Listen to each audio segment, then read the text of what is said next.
tüyününe manna herdet. Ara atakmanı yıllar.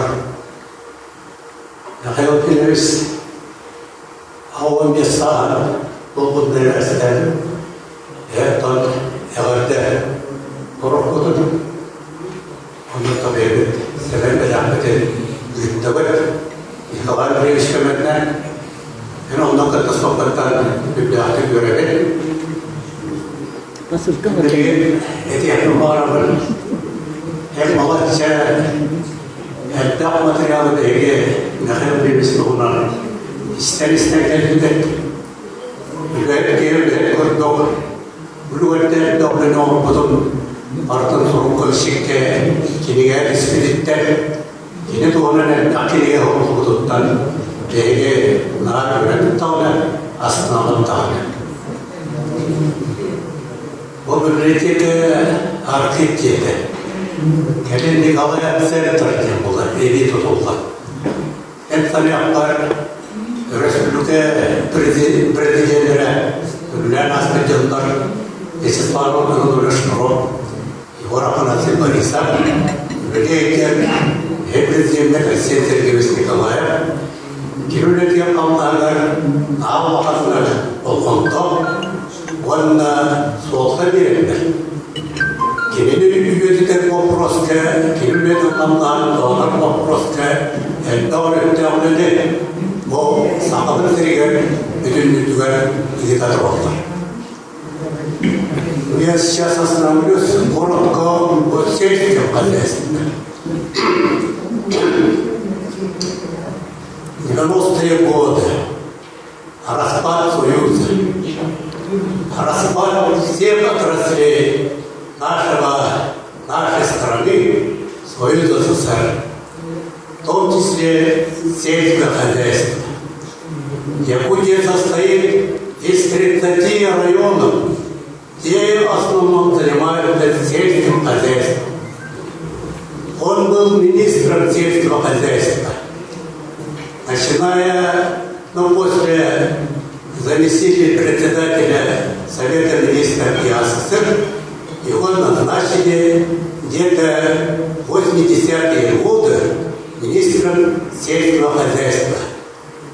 Тогда мы, молодые директора совхоза и все другие руководители районного масштаба, впервые секретари райкомов, председатели райсовета, все мы привыкли, он нас не наставил своим трудом, своей командировкой, постоянно явился в районном совхозом на слегах. Все уважали. Это самое большое министерство стало, сельского хозяйства. Кирилл Егорович, мы тогда работали директором других министерств, ну, конечно, образование было, культура была, министерство строительства мы плохо знали. Мы знали только сельское хозяйство. У них финансирование были хозяйственным способом. Мы, конечно, строили атомы, гаражи, общежития. Даже мы имели возможность через финансирование Министерства сельского хозяйства школу построить. Тогда такую систему он создал, Михаил Ефимович. Мы вообще не знали, что такое Министерство экономики, что такое Министерство имущественных отношений. Такие времена были. Сейчас, конечно, министерство достаточно есть. Когда работал министр, мы голову выше подняли. Потому что наша очень большая поддержка Михаила Ефимовича Николаева. Поэтому ранним возрастом, конечно, мы научились от него на очень большое развитие. Но развитие, конечно, как человека, так наши сельские села распадом Советского Союза, 90-е годы, как стал президентом нашей республики, он понятие дал. Но само собой уже совхозы уже распались, совхозы, это такие большие совхозы были. Скотов очень много было, техники зато мало было. Тяжелый груз для перевозки вообще очень мало было. Вот такие времена он считал, сами совхозы должны распрямоваться, и, конечно, все богатства нашей государства по сельскому хозяйству передать крестьянам частного леса. Это верный шаг был. Опытные директора критиковали Михаила Ефимовича. То, что он раздал для частников собственность, это государственное имущество. А что это было? Для меня, конечно, остается, а техники уже старые были. Скот, конечно, достаточно от 2-3-4 штуки, считая коневодство. Роздали бы частников, наших крестьянам, фермеров на будущее развитие сельского хозяйства. Ну и последнее. У Михаила Владимировича были разные почины.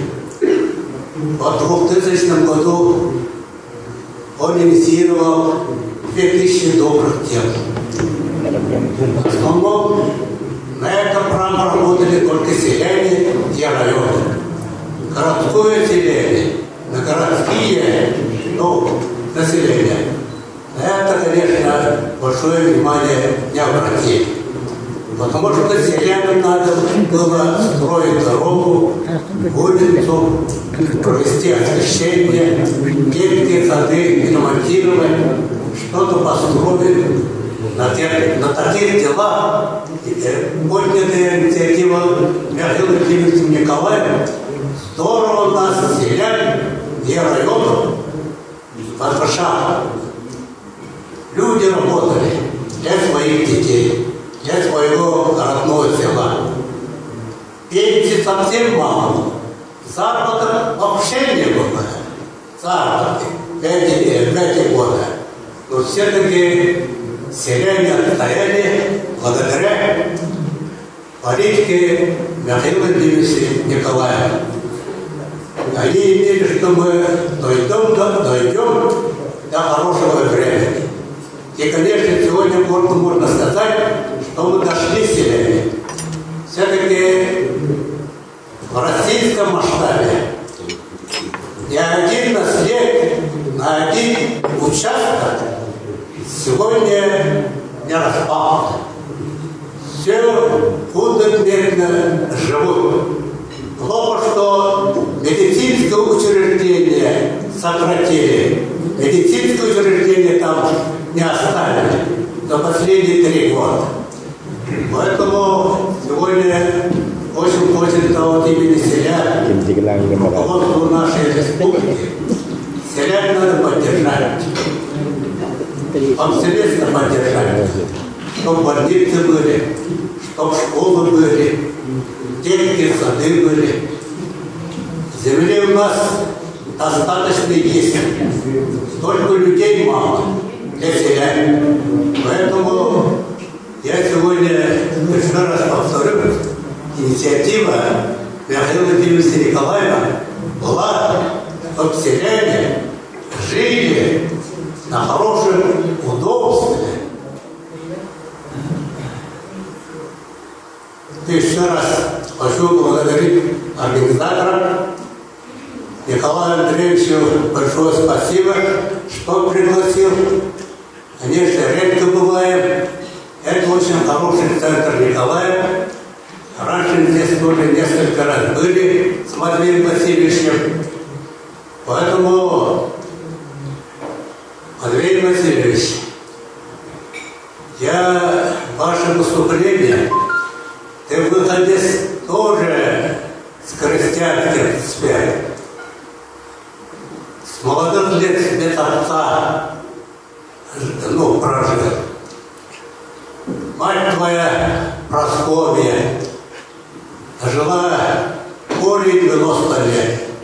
Такая хорошая мать была.